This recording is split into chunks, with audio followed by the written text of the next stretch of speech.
Graça e paz. Cenas de guerra, de violência, corrupção e injustiça chocam, assustam, entristecem e, em vários casos, tiram a fé.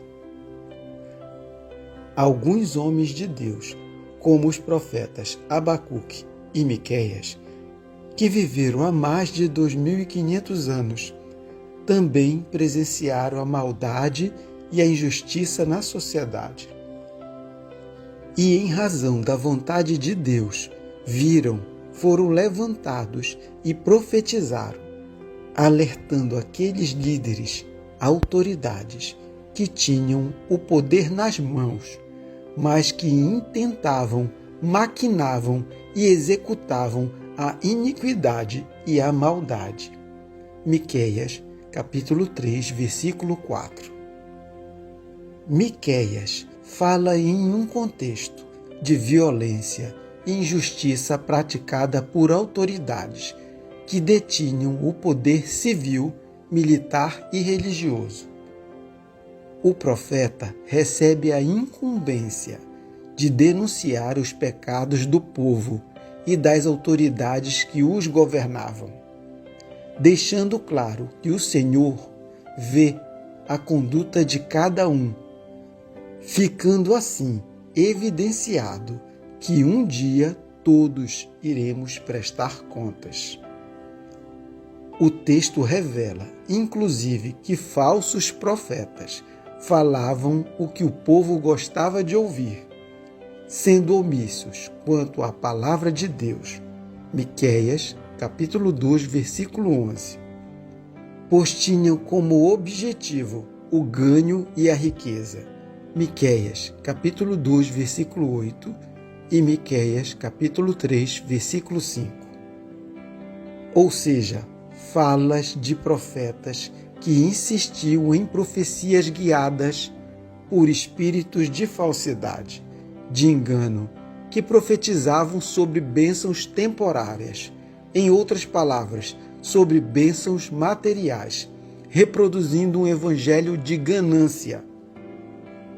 No versículo 11 do capítulo 2 do livro de Miqueias, a palavra nos revela a seguinte mensagem de Deus: se um mentiroso e enganador vier e disser, eu pregarei para vocês fartura de vinho e de bebida fermentada, ele será o profeta deste povo.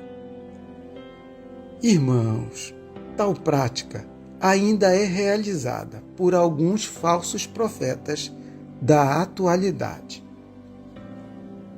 O apóstolo Paulo, no capítulo 13 de Romanos, ensina que toda autoridade é constituída por Deus e que toda autoridade é ministro de Deus para promover o bem e coibir o mal, praticando assim a justiça do Pai Celestial. Portanto, a autoridade que pratica a maldade e a injustiça pode ser questionada, como foi o caso do faraó do Egito, por Moisés, e Saul por Davi, entre outros casos de autoridades que não praticaram a justiça de Deus, que são relatadas nas Escrituras Sagradas. O próprio Filho de Deus se contrapôs a mestres da lei, fariseus, príncipes e sacerdotes, como pode ser observado, por exemplo, em Mateus capítulo 9, Mateus capítulo 21 e Mateus capítulo 23.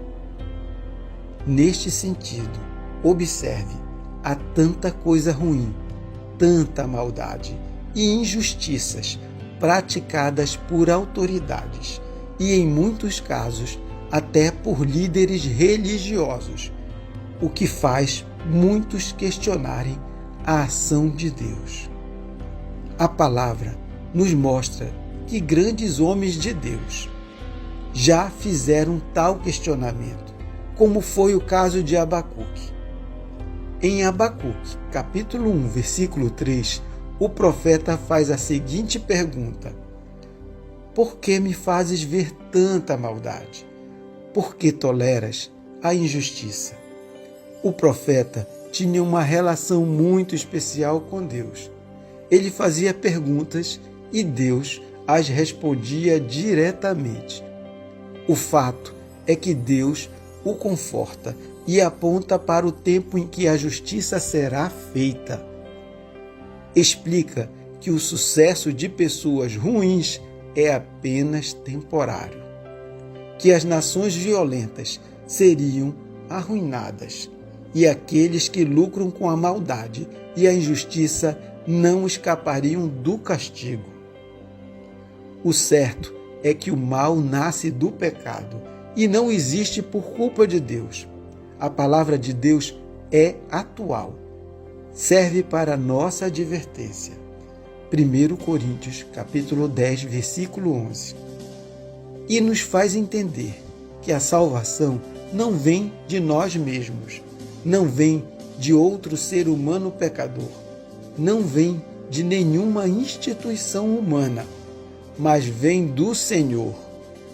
A salvação eterna e perfeita vem somente do Senhor. E Jesus é o único caminho, a verdade e a vida.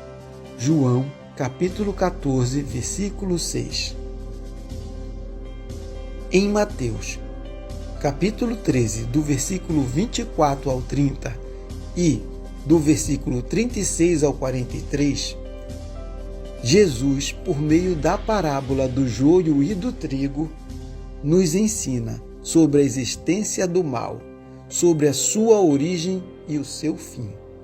Por meio da parábola, Jesus compara o reino de Deus a uma lavoura. Conta que um homem semeou boa semente de trigo em seu campo.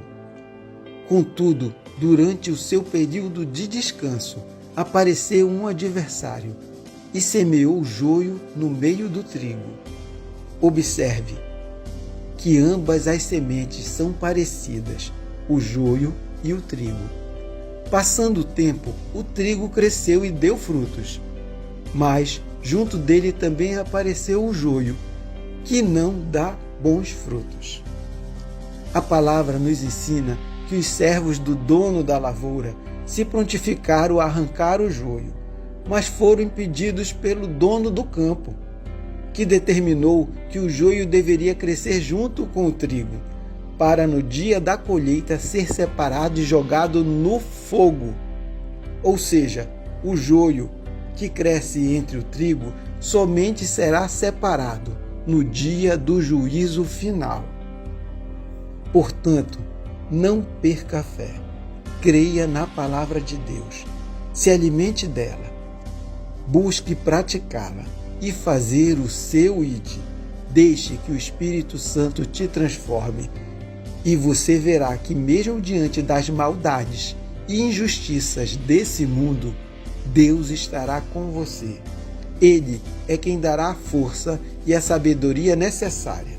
Ele é quem irá confortar, cuidar, proteger, conceder a paz e, finalmente, um dia, a salvação e a vida eterna.